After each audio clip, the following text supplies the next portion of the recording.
Bonjour tout le monde. Hello everyone.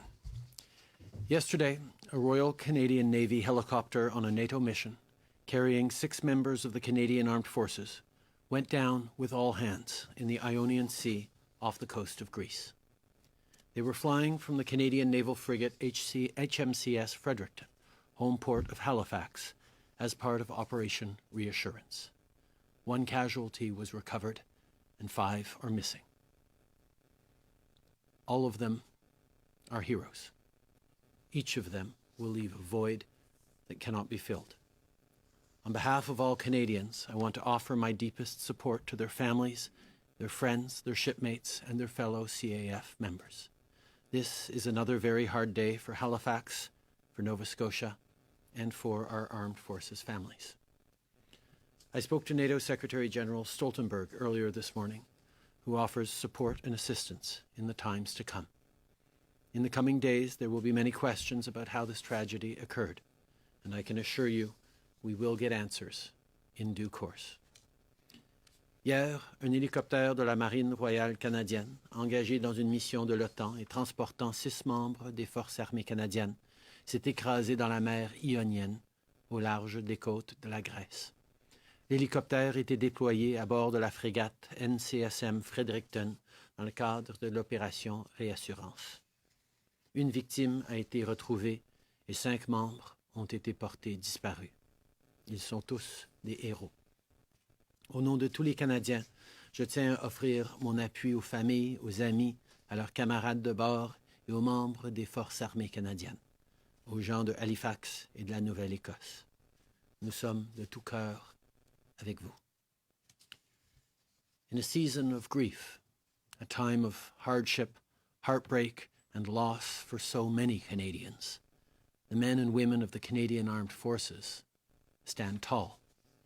Bearing the maple leaf on their shoulders, they are known around the world as beacons of civility, compassion, and courage. Whether combating terrorism, standing by our partners and allies, or supporting peace operations around the world, they do what they always do: step towards danger so the rest of us can stay safe. Operation Reassurance is Canada at its best, bolstering security and stability in Central and Eastern Europe. Here at home, we turn to the forces in times of flood, fire, or other natural disasters. They never say no. They always put their shoulders to the wheel. And now, as we battle the COVID-19 pandemic, the Canadian Armed Forces are on the front lines in our seniors' homes, helping to protect and care for our most vulnerable citizens. Even as up to 915 soldiers are deployed on Operation Reassurance in Europe, reinforcing NATO's collective defense, the CAF will soon have more than 500 serving in 13 long-term care facilities in and around Montreal. And more will go in as they are prepared for this work. Earlier this week, CAF teams were deployed to assist in 5 long-term care facilities in Ontario. These people are working day and night, helping to protect our parents, our uncles, our aunts, and our grandparents. En cette saison de deuil, les hommes et les femmes des Forces armées canadiennes gardent la tête haute. Portant fièrement la feuille d'érable, ils sont reconnus à travers le monde comme étant des modèles de civilité, de compassion et de courage. Qu'ils soient appelés à combattre le terrorisme, à se tenir aux côtés de nos partenaires et de nos alliés, ou à appuyer les opérations de la paix, ils font ce qu'ils ont l'habitude de faire. Ils avancent vers le danger pour assurer notre sécurité. Au pays, on se tourne vers eux quand il y a une inondation, un feu de forêt ou une autre catastrophe naturelle. Ils ne nous disent jamais non. Ils sont toujours prêts à nous aider. Et maintenant, alors qu'on fait face à une pandémie, les forces armées canadiennes sont encore une fois là pour nous. Ils prennent soin de nos aînés. Ils vont prêter main forte aux résidences pour personnes âgées.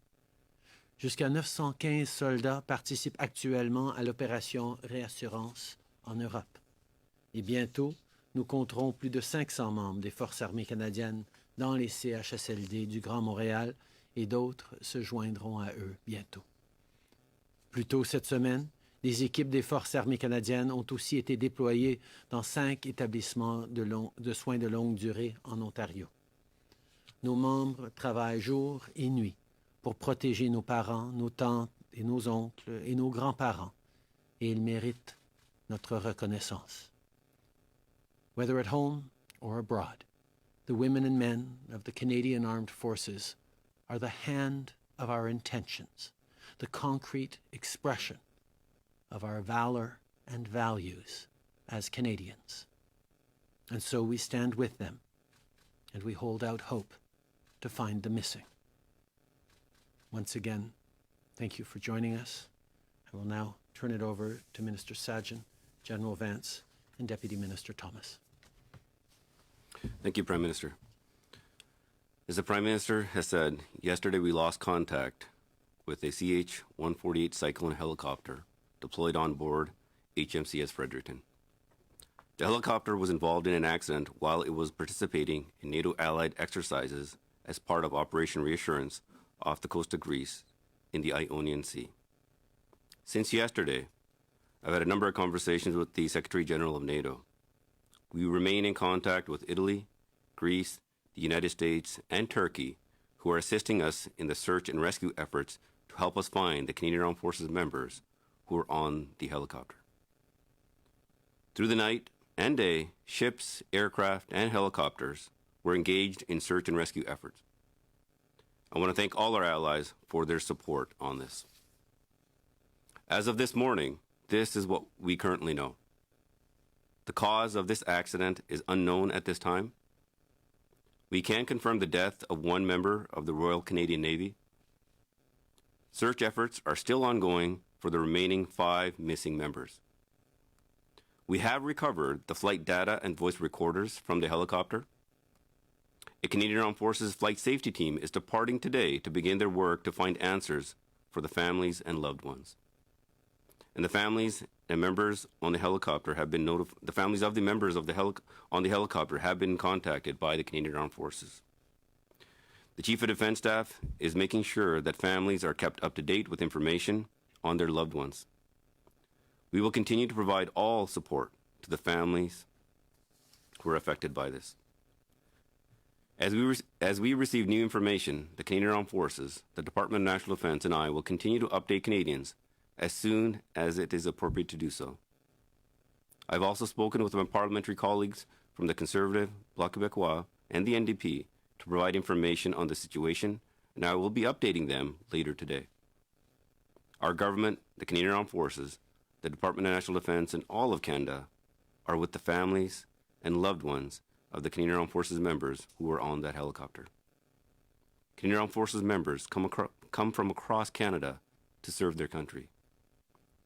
But I know that for the community in Halifax and Shearwater, Nova Scotia, where HMCS Fredericton and where the crew of this Cyclone helicopter is based, this incident impacts them in a profound way. All of our Canadian Armed Forces members serve our country with dignity and courage. I want to recognize our women and men of the Canadian Armed Forces for the work they do on international operations to support peace and security around the world, and their efforts here at home during these challenging times in support of our efforts to stop and slow the spread of COVID-19. This selfless service by the women and men of the Canadian Armed Forces is what our military is known for. And I want to thank them for all the work they do to keep Canadians safe. And we will be there for the families, the friends, and loved ones during this difficult time. Thank you. And now I'd like to turn it over to General Vance. Thanks, Minister. Prime Minister, good morning. Bonjour. HMCS Fredericton and its CH-148 Cyclone helicopter were deployed on Operation Reassurance in support of NATO assurance and deterrence measures. Approximately 240 members left Canada in January 2020. They had just marked their 100th day on operations and were due to return to Canada in July. L'NCSM Fredericton et son hélicoptère CH-148 Cyclone embarqués ont été déployés dans le cadre de l'opération Réassurance pour appuyer les mesures d'assurance et de dissuasion de l'OTAN. Environ 240 membres ont quitté le Canada le 20 janvier. Ils venaient tout juste de passer leur 100e journée de participation à l'opération et devaient revenir au pays en juillet. I am deeply saddened to tell you that the body of Sub-Lieutenant Abigail Calbro, Marine Systems Engineering Officer, has been recovered and 5 crew members remain missing.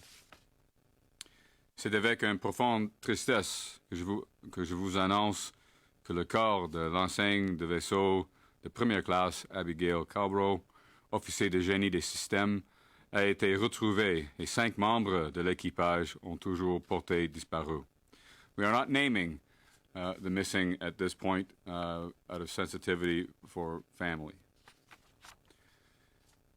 To the family and friends and shipmates of Sub-Lieutenant Calbro, our thoughts and prayers are with you during this difficult time. To those of you in agony, awaiting the word on the fate of their missing loved ones, we stand with you and are searching as hard as we can. There are no words to describe the pain that you feel right now, nor are there any words that can ease it. Please know that the entire Canadian Armed Forces, and clearly the country, is with you. J'offre à la famille de sous-lieutenant Calbro, à ses amis, à ses camarades, de bord mes sincères condoléances. Rien ne peut décrire toute la peine que vous vivez en ce moment et aucune parole ne pourra venir la soulager.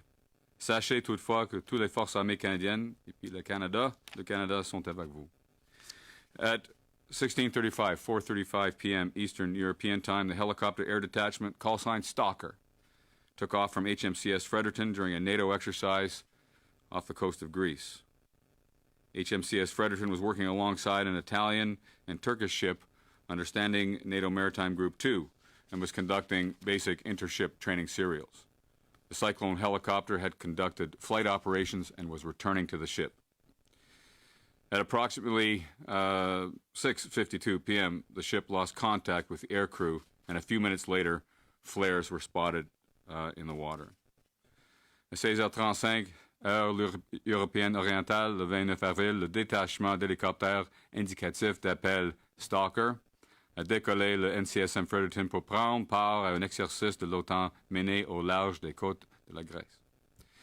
L'NCSM Fredericton se trouvait aux côtés d'un navire italien et d'un navire turc, le 2e groupe maritime permanent de l'OTAN, et effectuait des séquences d'entraînement de base entre navires. L'hélicoptère Cyclone avait effectué des opérations aériennes et retourné vers le navire.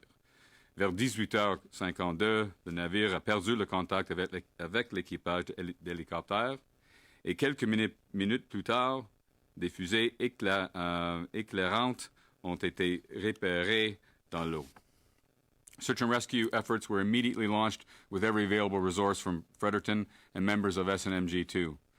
We are grateful to our allies, especially NATO allies, Italy and Turkey and the United States, for their assistance and their support and their continued support during this difficult time. Des opérations de recherche et de sauvetage ont immédiatement été lancées auxquelles toutes les ressources disponibles au NCSM Fredericton et des membres du 2e groupe permanent de l'OTAN ont participé. Nous sommes reconnaissants envers nos alliés, en particulier ceux de l'OTAN, de l'Italie et de la Turquie et des États-Unis pour leur aide et leur soutien pendant cette période difficile. As of this morning, the cockpit voice recorder and flight data recorder have been recovered. An aircraft is being dispatched to collect those recorders and bring them to the National Research Council for analysis. A flight safety investigation has been initiated, and a flight safety accident investigation team, similar to what the Transportation Safety Board would dispatch, will depart Canada today or tomorrow to investigate the circumstances surrounding this terrible accident. En date de ce matin, l'enregistreur de conversation de poste de pilotage et l'enregistreur de données de vol ont été retrouvés. Un avion est envoyé pour récupérer ces enregistrements et les apporter au Conseil national de recherche du Canada aux fins d'analyse. Une enquête de sécurité des vols a été lancée et une équipe d'enquête sur les accidents et incidents d'aéronefs similaires à celle que le Bureau de la sécurité des transports enverrait quittera le Canada aujourd'hui, peut-être demain, pour enquêter sur les circonstances entourant ce terrible accident. For now, HMCS Fredericton and our allies continue to search the area. A support team is en route to help with logistics and support. Pour l'instant, le NCSM Fredericton et nos alliés poursuivent leurs recherches pour retrouver les membres disparus. Une équipe de soutien est en route pour aider notre personnel avec la logistique et le soutien. This is a time of agony for all families, friends, and fellow crew members. There is nothing worse than sending your shipmates over the horizon and losing contact. We have contacted all next of kin. We will provide them with all of the support and resources we can to help through this difficult time. Je reconnais que l'attente doit être agonisante pour les familles, les amis et les membres de l'équipage. Il n'y a rien de pire que de perdre le contact avec ses camarades de bord alors que ceux-ci sont au-delà de l'horizon. Nous avons contacté tous les proches parents des victimes. Nous leur fournirons tout le soutien et toutes les ressources possibles pour les aider à surmonter cette période difficile. I am very proud of our brave sailors and aviators deployed on Operation Reassurance and the work that Canada's military personnel do every day for global security and to help their fellow Canadians at home. Je suis fier, tellement fier, de nos courageux marins et aviateurs qui sont déployés dans le cadre de l'opération Réassurance et du travail qu'accomplissent chaque jour les militaires canadiens pour assurer la sécurité dans le monde et pour aider leurs compatriotes au pays. Our thoughts, my thoughts, all of our thoughts are with all of you. Thank you. Merci. Thank you, General Vance. Prime Minister, Minister, as a naval veteran, the daughter of a naval officer, and the wife of a naval officer, this tragedy hits home, for me especially hard, as I know it does for so many members of our wider defense team. We know that all Canadians extend their deepest sympathies to the entire crew of HMCS Fredericton, who served shoulder to shoulder with their lost shipmate. As Deputy Minister of National Defense, I and the entire defense team stand ready to support the Minister of Defense, the Chief of Defense Staff, and all of those impacted by this truly difficult time. Thank you for being here, and we will now take your questions. Thank you, Deputy Minister. We'll go to the phones first. One question, one follow-up. Operator? Thank you. Merci. First question, Bill Curry, the Globe and Mail. Line open. Yes, I think a question for General Vance. What can you tell us about Sub-Lieutenant Calbro, why she was on that helicopter, since we understand she's not a normal member of that crew? Right. Thanks, Bill. All of the details surrounding why she and one other were on the aircraft will be released as we get through the investigation. It'd be premature for me right now to describe anything beyond the facts we have right now and that I've given you. Suffice to say, she was authorized to be on the helicopter, and further details about her, her family, and anything pertaining to her will be released formally later when we can confirm all of the details. Thank you. And then for the Prime Minister, if you don't mind, a question on another topic. The Parliamentary Budget Officer released a report this morning saying that the federal deficit could reach $252 billion and that it could climb higher if the current programs are extended or if the government approves fiscal stimulus measures when the economy recovers. So at what point do you reach the limit of what Ottawa can afford in response to COVID-19, and how will your government deal with the new debt once this crisis is over? Right now, we are focused on supporting families through this crisis. We need Canadians to stay home. We need Canadians to take the measures that will protect themselves, their loved ones, their neighbors, and our healthcare systems. And that's why we have made sure that we're sending help to the millions of Canadians across the country who need that help, whether it's through the Canada Emergency Response Benefit or the Canada Emergency Wage Subsidy or other measures. We will continue to support Canadians to get through this in the best possible way so that our economy can come roaring back afterwards. Our focus is on what we need to do now to get through this. I have tremendous confidence in Canadians' ability to keep going and to come back stronger than ever afterwards. Okay. Notre priorité dans cette situation a été d'aider les familles, d'appuyer les Canadiens qui en avaient besoin pour qu'on puisse justement faire ce qu'on devait faire, c'est-à-dire de rester chez nous, d'être là les uns pour les autres pour empêcher que la COVID-19 prenne trop de vie ou ait un trop gros impact sur notre système de santé, déborde notre système de santé.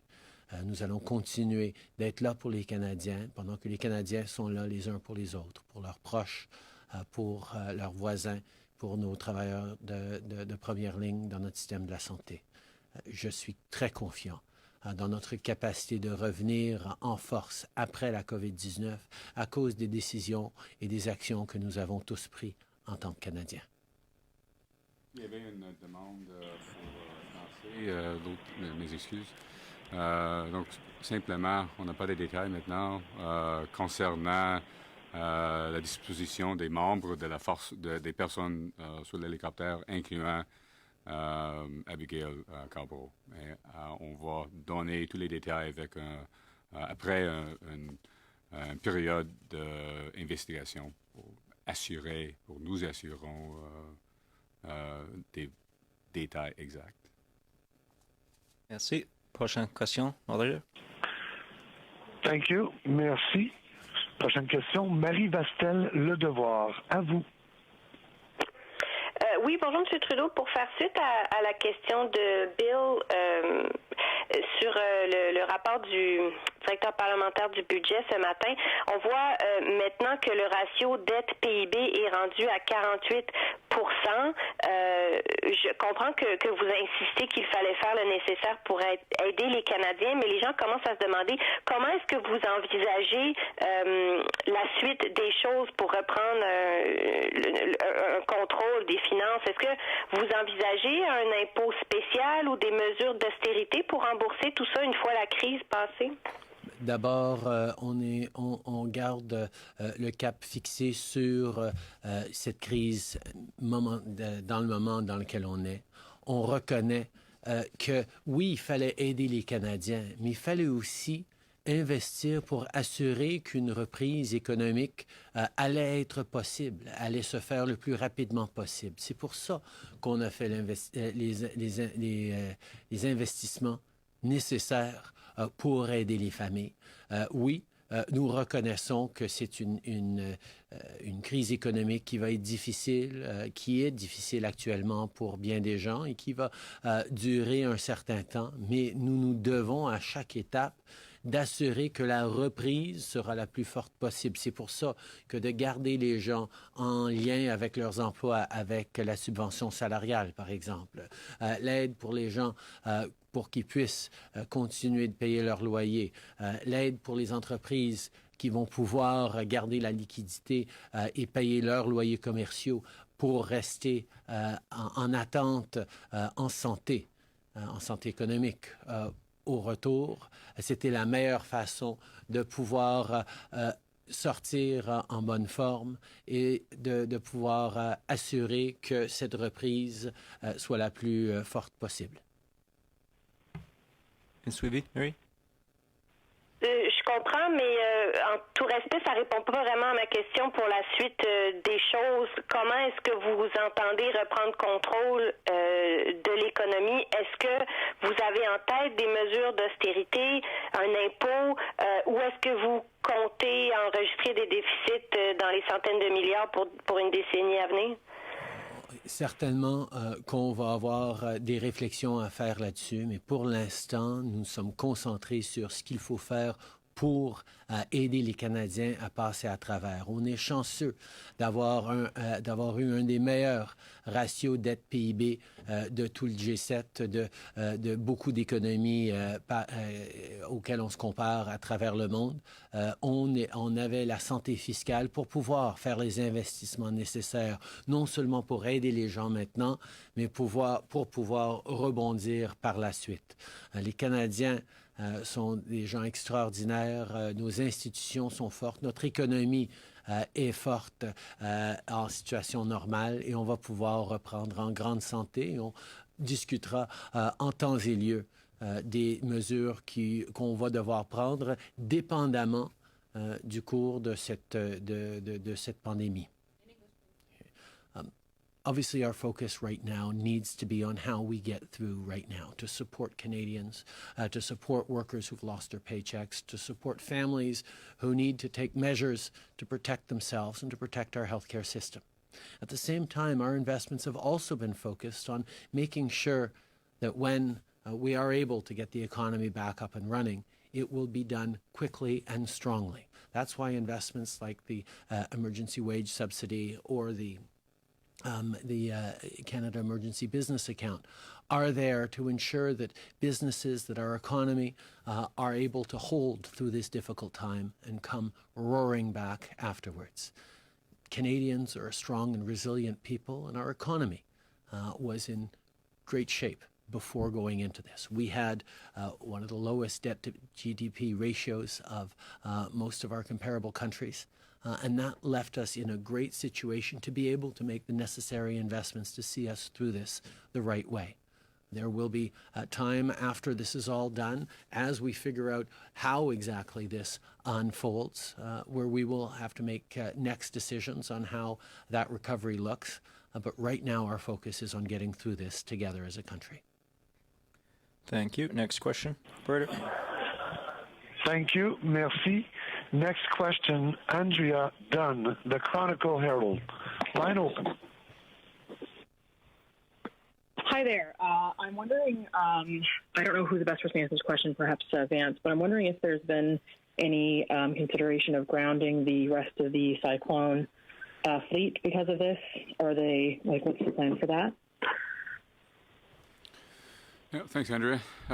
We have put the fleet across Canada and overseas clearly in an operational pause. It's not a grounding, it's an operational pause until the commander of the RCF and his flight safety team can determine the next steps. We will try to get back to business with those helicopters as quickly as we can, but we have to rule out that there's a fleet-wide problem, and we're going to do that as quickly as we can.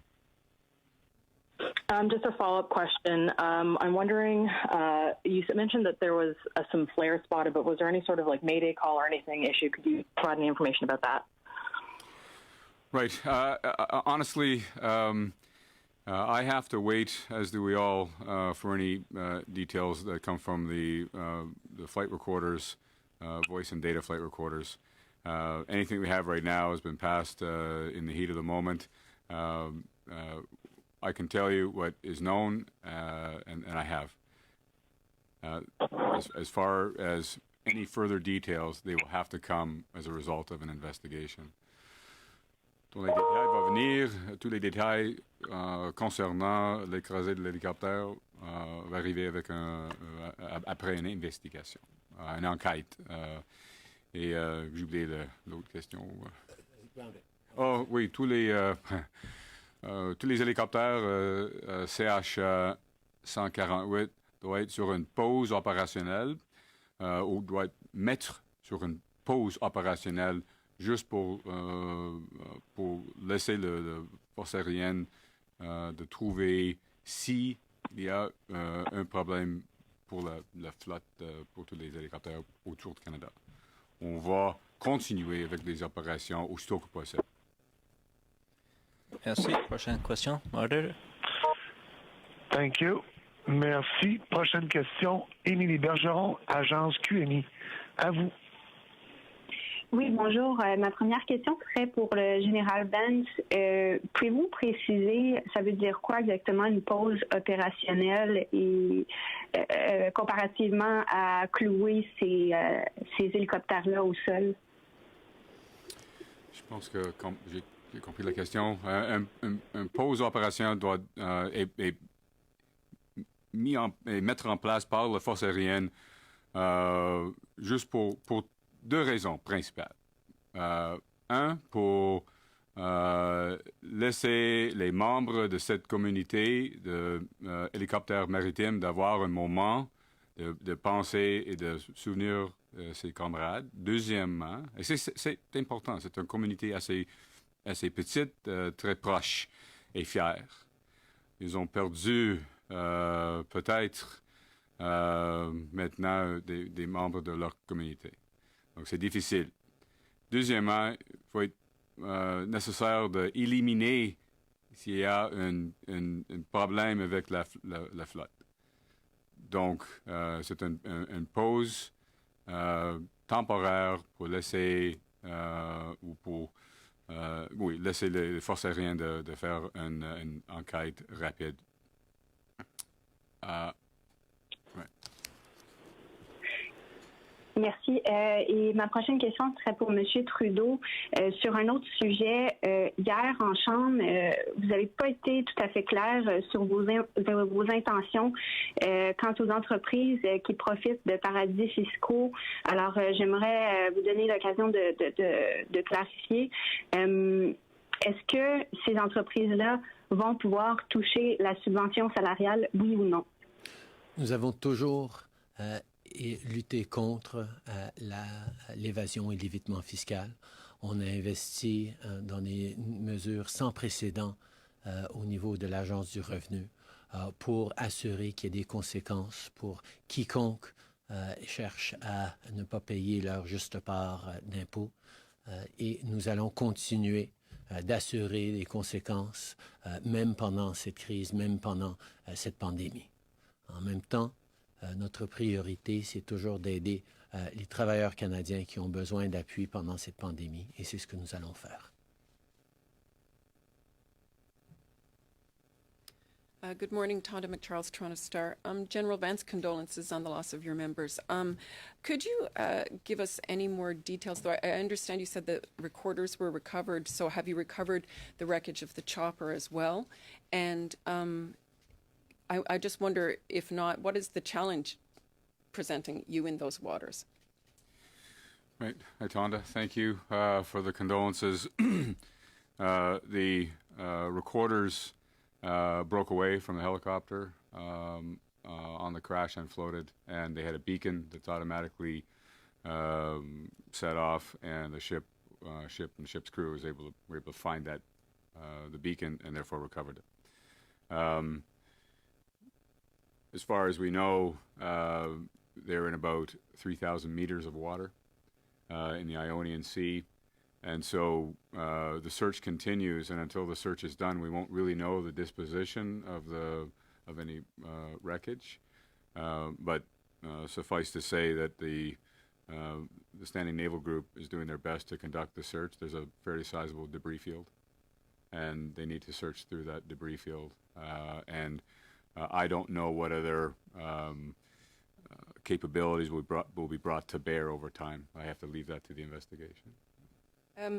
I understand you say an operational pause, not a grounding. So what are your concerns, though, around this helicopter, which is supposed to be state-of-the-art?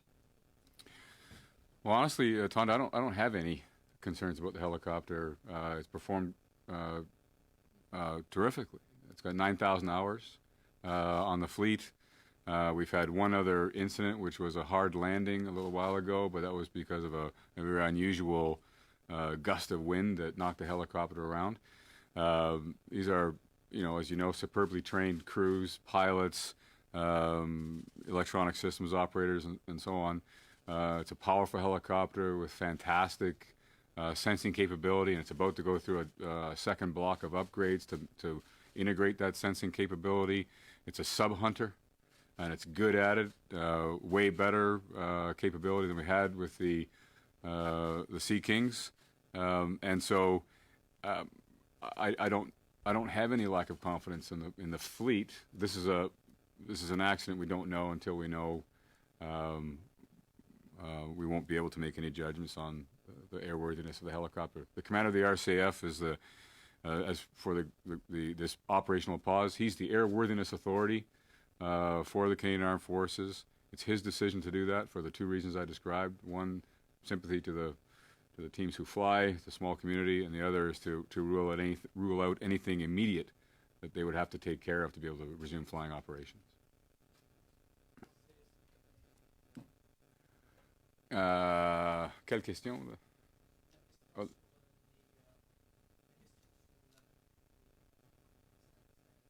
OK, nous avons, et j'ai beaucoup de confiance dans cette flotte. Les hélicoptères sont state of the art. Nouveaux hélicoptères avec une capacité de trouver des sous-marins, de l'électronique à bord sont même première classe dans le monde. Donc, nous avons beaucoup de confiance dans cette flotte et le pause opérationnel est mis en place par le commandant des forces aériennes pour assurer qu'il n'y a pas un problème évident qui peut être arrêté ou groundé la flotte.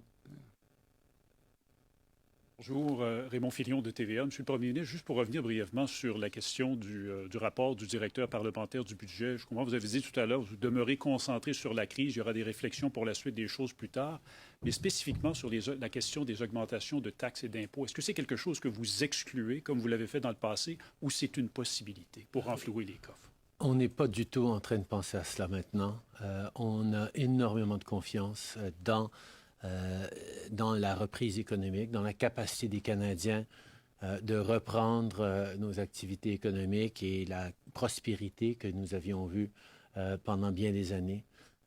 Les fondamentaux de notre économie demeurent extrêmement fortes malgré cette crise. Tous les pays de notre planète sont en train de faire face à de grandes difficultés économiques. Le Canada est entré dans cette crise de la santé avec un meilleur ratio dette PIB que presque tous nos partenaires et nous allons pouvoir en sortir, j'espère, mieux positionnés que d'autres et on ne devrait pas avoir à amener des mesures exceptionnelles. On est là pour travailler ensemble pour la reprise et j'ai énormément confiance dans la capacité et des Canadiens et de notre économie de le faire. Bonjour, Christian Noël de Radio-Canada. Gérald Vance, est-ce que vous pouvez être plus précis sur la nature de la mission? Est-ce que ça impliquait la surveillance de forces ennemies, qu'elles soient militaires ou autres? Est-ce qu'il y a eu contact? Je vous laisse prendre des notes. Est-ce qu'il y a eu contact après la fin de l'opération et le retour vers NCH Fredericton? Est-ce que c'est à l'étude dans l'enquête? Et est-ce que les flares, c'est automatique ou est-ce que c'est manuel? Donc, est-ce que l'équipage a envoyé les signaux de détresse? En anglais? Ah, just kidding. Ah, that's okay. C'est assez technique. Je vais répondre en anglais, si c'est possible. Si je comprends la question, j'ai compris la question. Let me be very clear. Operation Reassurance is an assurance and deterrence measure, meaning that the alliance has put on the ground and at sea capabilities to tell Russia and any adversaries to not interfere with European security, North Atlantic security. And it's also to assure allies that we are all in this together. And Canada has been present, particularly at the maritime mission, without fail. At the time of the accident, the Standing Maritime Group was conducting training and not conducting surveillance or particularly targeted operations on any particular vessel, adversary or otherwise. There was no From what I can tell, we can't rule anything out, but I'm quite certain from a military situation, this was not a function of contact or a shoot down. I want to make that abundantly clear. And I just lost the thread on your last. For the manual or the automatic? As I understand it, from what I was briefed, that the flares would go automatically when it ditched. That will be determined more fully by the flight safety investigation. Merci. Prime Minister, can I, Tom Perry with CBC, can I ask you about another matter? We've seen a list of assault-style weapons that your government is considering banning. Can I ask why this list, why not other weapons, and the timing? Why are you doing this now? Is it because of the Nova Scotia shooting? We have long been committed to strengthening gun control in this country, including banning military-style assault weapons. There is no need in Canada for guns designed to kill the largest amount of people in the shortest amount of time. That was a commitment we made in the last election, and it's something on which there is a large consensus by Canadians who want to see less violence and fewer deaths from gun violence in this country. We were almost ready to go on measures to do just that when Parliament suspended because of COVID-19. And we will have more to say on this when we make an announcement around what we're doing to strengthen gun control in the coming days. Nous avons pris un engagement ferme auprès des Canadiens de bannir les armes d'assaut de style militaire parce qu'au Canada, il n'y a pas de place pour des armes qui ont été conçues pour tuer le plus grand nombre de gens dans le plus court laps de temps. Il y a un consensus à travers le Canada qu'on doit tout faire pour protéger les Canadiens et leur communauté contre la violence armée. Et nous nous sommes engagés de faire exactement ça. On était presque prêts à avancer avec des mesures pour renforcer le contrôle des armes à feu quand le Parlement a été suspendu à cause de la pandémie. Et quand nous allons faire des annonces dans les jours à venir, nous allons avoir plus de dire sur les mesures que nous allons entreprendre. Last question. Prime Minister Janet Silver, Global News. Just to switch topics again, if you will. Were you or anyone in your government aware back in January that China had engaged in a global effort to procure PPEs and have those sent back to China? And if you or anyone in your government knew about this, why didn't you try and stop it? As of January 2nd, our Chief Public Health Officer convened a group of provincial public health officers to advise that there were reports of a new virus present in China. Our intelligence services were tracking and aware of the issues, and we got regular updates through the month of January. Further than that, I don't have anything to add. Thank you. That concludes today's press conference. Merci tout le monde.